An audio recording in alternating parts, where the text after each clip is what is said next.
Hello and welcome to all the men and women of the West, and happy Tolkien Reading Day. We've a bit of a special video today on Boromir, as the theme of this year's Tolkien Reading Day is fellowship and community, and who could better personify that in some ways than Boromir? Why Boromir, you ask? Because though he doesn't exactly have the best reputation, few are the members of the Fellowship who sacrifice as much as him. There are certainly some members, but none who lay down their lives as Boromir do. True, there are those who were prepared to do so, but none who actually did it. It happens, though, that as the story progresses, some, such as Frodo, basically do, though it is a tad more complicated than that, as everything pretty much is in Tolkien's work.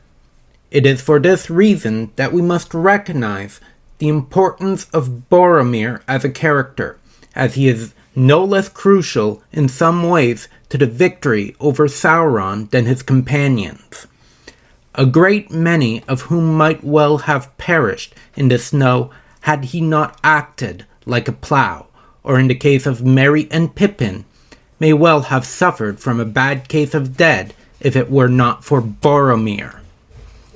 The character of Boromir is one that is fascinating and deep all at once. He is in a lot of ways the character who can best be described by the Roman 1 description as laid down by St. Paul, which speaks to the battle within one's soul as being between the truth as passed on to humanity by God and moral decay that results from turning away from him.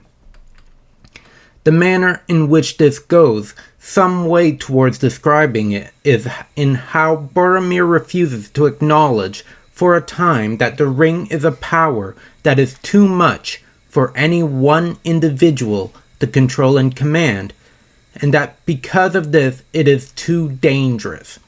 Victory can only result in its destruction. In this regard, he shows himself to be not only fairly reckless and foolish with regards to Sauron, but it also causes his rapid moral decay in a manner of speaking.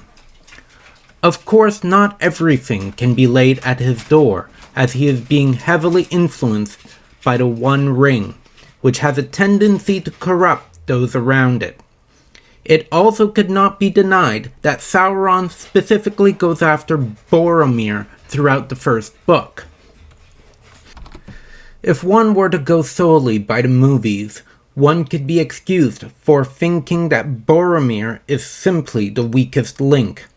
However, going by the book, one quickly comes to the conclusion that the opposite is true. Boromir is among the most strong-willed and ferocious of the team, as he is shown to lack fear when down in the mines of Moria. He also doesn't show too much fear or hesitation at the sight of the Balrog, simply known as Durin's Bane. Naturally, there's many more moments and scenes that serve to prove the point. The important thing is that we examine what it is that gives Boromir so much vigor, because it is this vigor that strengthens and emboldens him so much. The first aspect of it is that he is a loyal son and brother, with the two bonds, ones that he clings to with all that he has.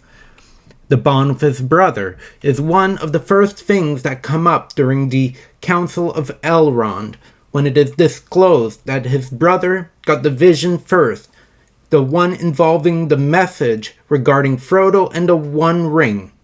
The message was intended for Faramir, and yet it happened that the journey was only permitted once Boromir decided to volunteer for the trip. Boromir it is who chooses to risk his life on the journey north to Rivendell, in place of his brother, showing a certain self-sacrificing element to his character that will become pretty noteworthy throughout the story until he meets his untimely end. Naturally, there is a pompous side to him, that makes him hard for some to grow fond of him, and yet there's also a devotion on his end in both the first movie and the book, so that he's the first one in the former to want to take pity on the hobbits and let them grieve when Gandalf dies.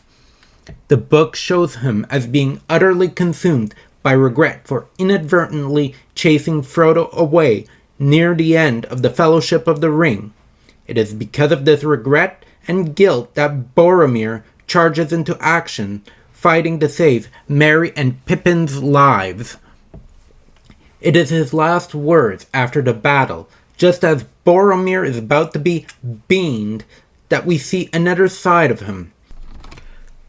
The strongly nationalistic and loyal streak that was shown on his first appearance. Gondor comes before all else for the eldest son of Denethor, so that he begs Aragorn's forgiveness for failing the halflings. Here his loyalty to the Fellowship is shown, and addresses Aragorn as his king. This shows his loyalty to the legitimate head of his nation. Boromir is one of those characters who was strongly disliked by Tolkien, and yet he was one who proved himself an interesting one with a sizable fan base. As with all the characters by the Professor, there is much more to him than meets the eye. His is a complex nature and one that has charm to him that writers could stand to learn from, as he is deeply reverential of his nation, irreverent of others, and yet loyal, kind, and a ferocious protector of those he cares for. This last quality is twisted and perverted, to be sure, by Sauron, so that he turns on Frodo, yet later he atones for this.